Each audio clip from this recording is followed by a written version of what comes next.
The crisp scent of roses filled my car, a vibrant bouquet sitting on the passenger seat.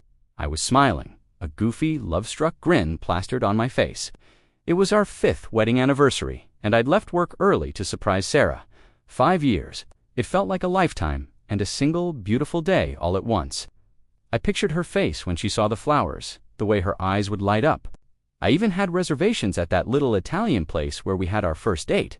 It was going to be perfect. Pulling into our driveway, I noticed an unfamiliar car parked by the curb, a sleek black sedan. I didn't think much of it at first. Maybe a friend of Sarah's was visiting, a new client for her freelance design work, perhaps. I grabbed the flowers in my briefcase, humming a tune as I walked up the porch steps. The house was quiet, which was a little strange for this time of day. Usually, I could hear her favorite music playing or the hum of the TV. I unlocked the front door and stepped inside. "Honey, I'm home," I called out, my voice echoing in the silent hall. No answer. A flicker of confusion, maybe a touch of concern, started to bubble up inside me. I placed my briefcase and the keys on the hall table, the roses still in my hand. "Sarah," I called again, a little louder this time. Still nothing. I walked through the living room, everything neat and tidy, just as she always kept it.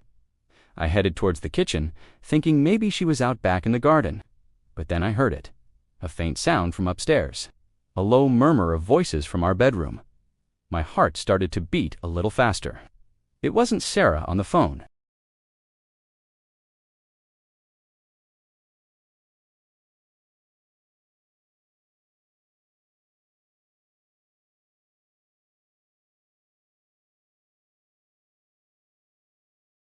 My feet felt like lead as I moved towards the staircase. Every step was a battle between the part of me that desperately wanted to turn and run, and the part that needed to know the truth. The voices grew clearer as I ascended. I couldn't make out the words, just the tone. A tone of shared secrets and stolen moments. I reached the top of the stairs and stood frozen in the hallway, just a few feet from our bedroom door, which was slightly ajar. I could see a sliver of the room, a sliver of my life that was about to be shattered. My breath caught in my throat. I could hear them clearly now. "You're incredible," the man's voice said, and then Sarah's reply, a sigh of contentment. "You think so?" My world tilted on its axis. The roses in my hand suddenly felt like a ton of bricks.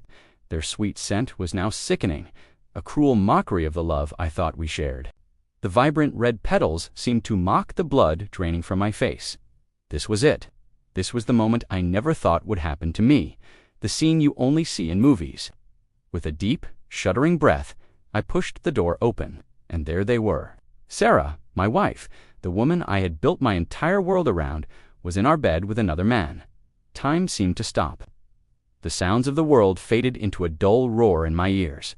All I could see were their shocked faces, their eyes wide with panic as they scrambled for the sheets. Sarah's mouth opened, but no words came out. She just stared at me, her face a mask of horror and guilt. The man, a stranger with the generic, forgettable face, looked from her to me, his own panic evident. He was a ghost in my home, a specter haunting my marriage bed. I didn't shout, I didn't scream. A strange, unnerving calm washed over me. The kind of calm that comes after the storm has already ripped everything apart. I looked down at the flowers in my hand, then back at them. Slowly, I let the bouquet drop to the floor. The roses scattered across the carpet, their perfect petals bruised and broken, just like my heart. I turned around without saying a word. I walked back down the stairs, each step feeling heavier than the last. I grabbed my keys from the hall table and walked out the front door, closing it softly behind me. I didn't know where I was going. I just knew I couldn't stay there. As I drove away, I saw Sarah's face in the rearview mirror, framed in the bedroom window, her expression unreadable. That night, I didn't go to a friend's house or a family member's. I checked into a cheap motel on the outskirts of town. The sterile, impersonal room felt like a fitting reflection of how empty I felt inside. I sat on the edge of the bed, staring at the wall, replaying the scene over and over in my mind. The man's voice, Sarah's laugh, the look on their faces, the scattered roses on our bedroom floor. The days that followed were a blur of pain and confusion. Her calls went to voicemail. Her texts remained unread. I needed space to process, to understand how we got here. Was I blind? Were there signs I had missed? The late nights, she said, were for work. The sudden girls' weekends, the way she'd become more distant, hiding her phone screen, the pieces of the puzzle were all there, but I had refused to see the picture they were forming. After a week of silence, I finally went back to the house to pack my things. She was there. She tried to explain, to apologize. She cried, she begged, she said it was a mistake. But the words felt hollow.